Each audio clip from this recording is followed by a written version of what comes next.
নমস্কাৰ, কি খবৰ সকলোৰে? পুনৰ এটি মিনি ব্লগ লৈ আকৌ আহিছোঁ আপোনালোকৰ মাজলৈ।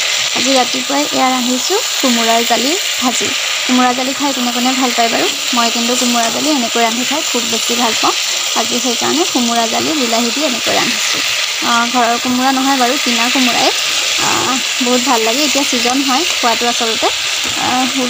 যিকোনো বস্তু যিটো ছিজনত ওলালে আচলতে আমি খাব লাগে, নহ'লে আৰু খাবলৈ মন যায়ো বাৰু।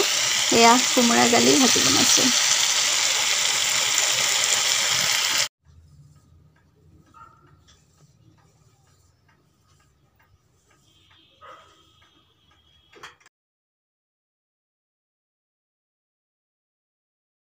এয়া হৈছে ঘৰৰ পালেং শাক। অকণমান পালেং শাক তুলি আনিছোঁ ৰাতিপুৱা উঠিয়ে। পালেং বহুত বেছি নাই যদিও ঘৰৰ কাৰণে অকণমান অকণমান খাবলৈ ওলাই আছে বাৰু।